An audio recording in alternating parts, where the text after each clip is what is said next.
Good morning. I'm sure everyone's tired from last night's big mixer, so I'll make this briefing as brief as possible. Okay, before we get started, as most of you know, my name is Admiral Akbar. With the Alliance getting ready to enter a brand new phase, Mon Mothma's asked me to walk you through some of the key points.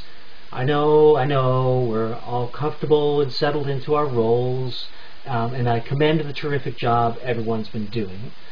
But we have some really exciting things in store for all of us here in the Rebel Alliance.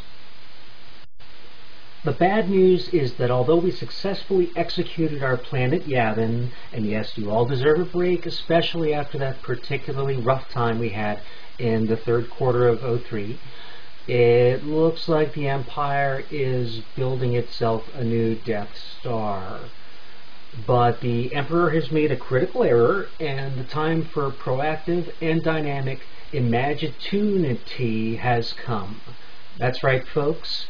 Imagination plus opportunity equals, say it with me now, imagitunity. We can do this. Here's how it's going to shake out.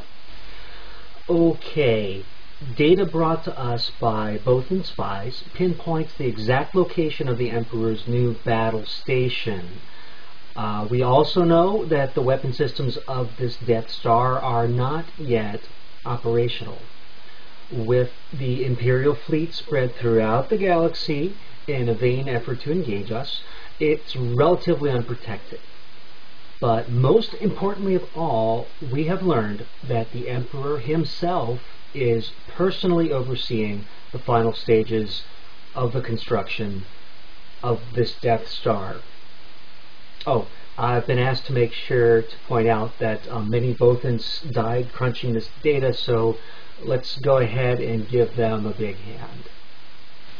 General Calrissian has volunteered to lead the fighter attack, and if that little maneuver of his at the Battle of Tenab is any indication, we've got the right person for the job. Now, the only catch is that the Death Star is orbiting the forest moon of Endor, and those of you who kept up with the technology bulletins have already guessed that, yes, we're dealing with an energy shield projected from the moon, and it's got to come down before we can execute our core competency blowing stuff up. General Madine's working group has repurposed a small Imperial shuttle, which an ad hoc committee led by General Solo will use to land on the moon and deactivate the shield generator.